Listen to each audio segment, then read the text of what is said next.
Yoo-hoo! It's the time for package from China. Hey guys, welcome back to the channel. It's awesome that you're tuning in. So in this video we are going to take a close look at the handheld game station. So when it comes to cheap devices from China, especially handhelds, oh boy, it's a jungle out there of different versions. And therefore I want to review them here on the channel. So consider subscribing, hit that little bell, and let's see what we're going to get in the inside.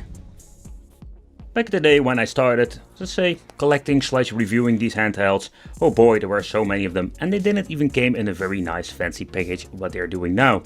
But I do like what they're doing over there, because it's just freaking hilarious. Enjoy high quality gaming experience. They're putting always stuff like that on a box, because for people just new to the scene, to the jungle of handhelds, it's most of the time a freaking lie.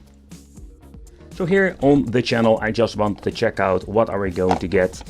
Because, yep, I just want to see if it's any good before people are going to buy these things. Because some of them are really crappy.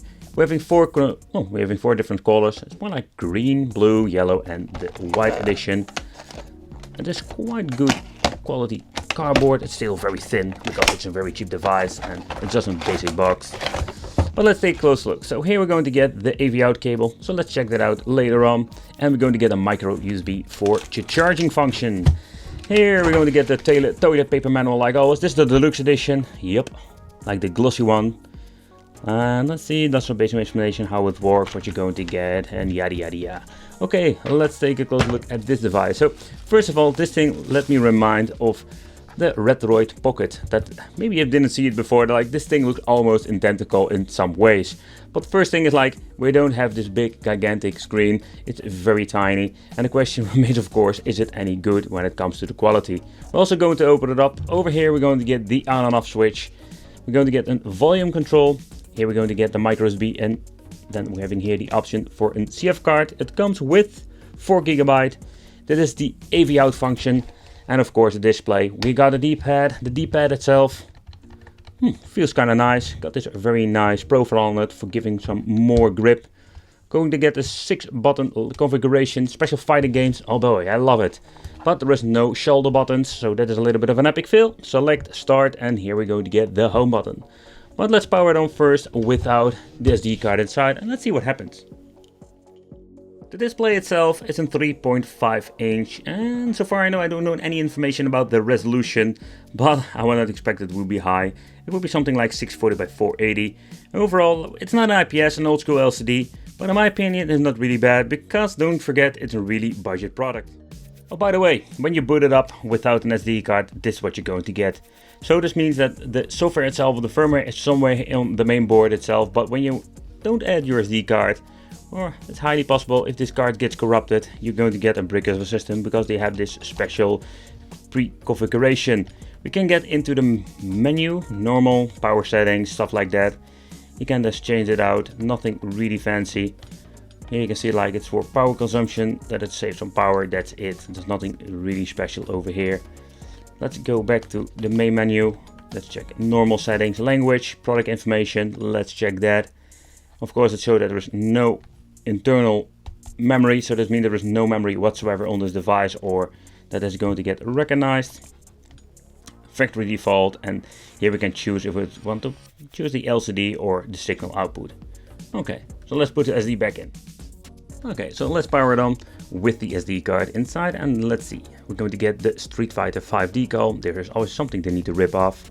And I have seen this menu before. So this menu, for the people I don't know, is similar to like the game box and other devices I've reviewed here on the channel. So when powering on, this is what you're going to get. We're going to get the thumbnails over here. By the way, you cannot change them out, and if the files get corrupted behind it, you're just done. You have a problem. You cannot use it anymore or change it out. We have a compatibility with NES, GBA, Mega Drive, Super Famicom, and of course MAME. And the settings over here that I already have seen before. And there we're going to get the battery indication, how much juice we still have inside. So when we're pressing the home button, when we're in the game, you can have the option to make a quick load, quick save. We have seen this before with cheap handhelds, and it's really cool that they keep continuing using this. There is no of configuring any buttons, so it's very limited, no aspect ratio whatsoever or other settings. The audio itself is not very loud. Okay, so we could stop pressing the freaking wrong button. So let's start with some NES. Let's see how this runs the games.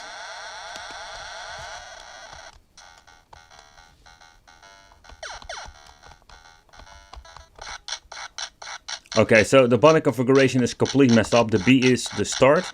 It seems to be like kind of weird.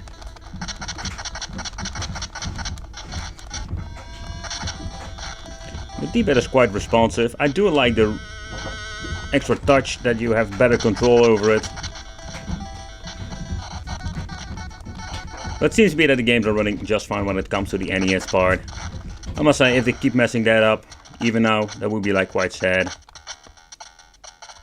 Come on. Well, let's whip him with the stick.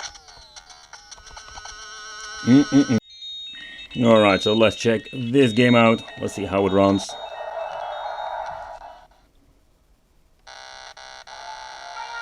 But I can already hear that it doesn't run the correct speed. That sounds really messed up. Well, I just need to search my buttons. The configuration is all messed up. Alright, well, let's see if we can play. Alright, there's the analog stick. Oh boy, I can really see that. Oh man, it sounds not like it should be, and it runs really choppy. Sound effects are here. Okay, let's move to the D-pad. So, I think it's still playable, but this is not the way how it should be in my opinion.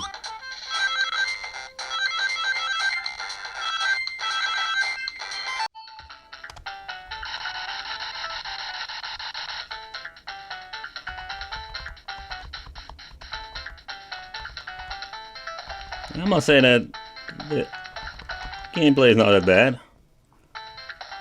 There's always something they mess up, but this? Alright,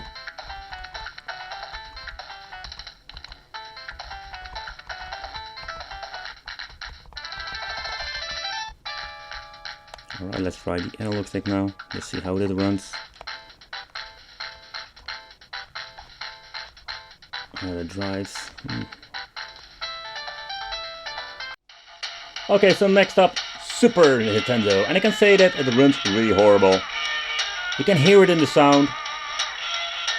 And with this gameplay, it sometimes just slows down. I don't know why it is, but with the Super NES, it's always like a mixed bag. Sometimes you get quite good performance, and then out of nothing, you're going to get a lot of drops. But if you can live with it, that is what you're going to get with cheap devices like these. Help me to find it. Yes, I will. It might be dangerous. Sounds exciting. Ooh, me love some gold. Good luck. Thank you. Okay, so next up we're going to play some MAME. I think it's really cool to play MAME games on a cheap device. And sometimes you're going to get some, let's say, okay performance. It's like the basic games that you can play. And they sometimes mess it up with emulation, but now it should be sounding pretty good.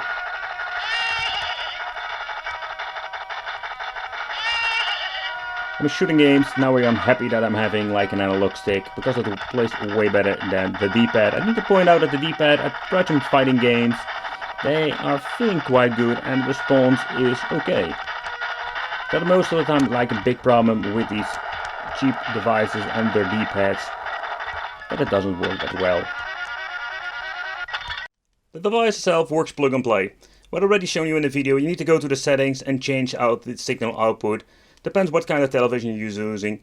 Yeah, the weird thing is like, I don't have any wallpaper now, and still my audio is working on my handheld. So I'm going to get double audio, it's more like an echo. Very annoying, but let's try some games out and let's see how it runs on the television with the old school AV out. Time for some beefcake and dinos, people. Beefcake, beefcake, beefcake. Ooh, it runs really choppy. Turbo mode.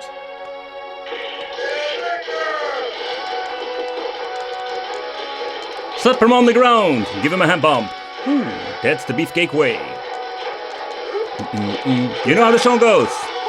Beefcake man is here. It's gonna whoop your ass tonight. Okay, so let's try the game on the big television. Of course, the signal output is old school, so it doesn't look that great. but seems to be working just fine.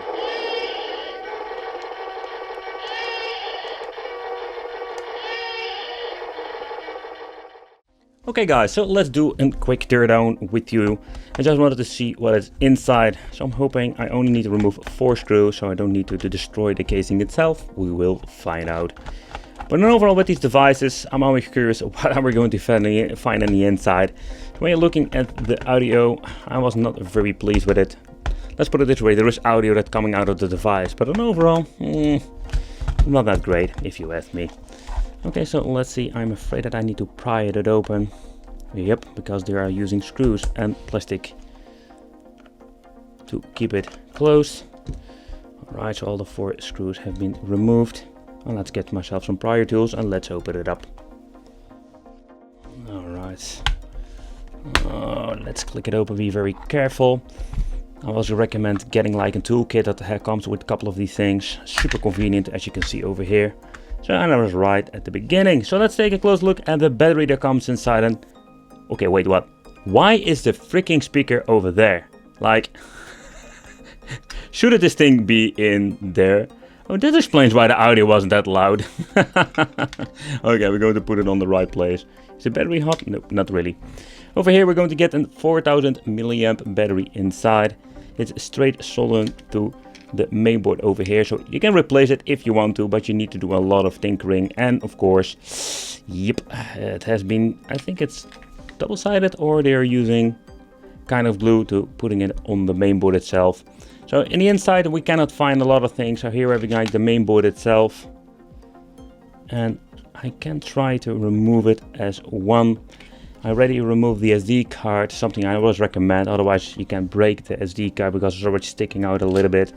So let's remove a couple of these screws just to see if I can lift out the mainboard, so we can do a further teardown.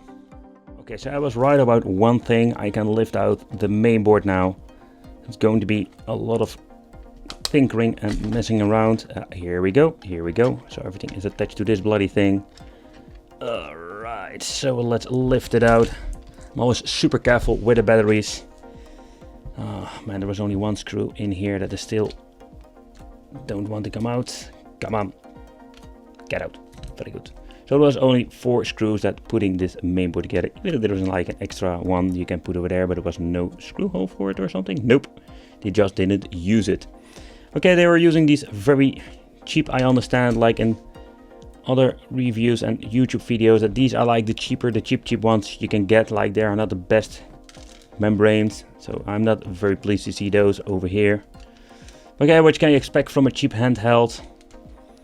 Oh yeah, right, everything falling apart. Of course, everything's falling apart. For the screen itself, they're just using this very cheap piece of plastic too. So there was no glass protector or whatever inside. So it's all cheap. So let's take a close look at this handheld. So first of all, we're going to get the display itself. It can be replaced, what you can see with a ribbon cable, but the weird thing is there is no code whatsoever. If it gets broken, you are having a problem.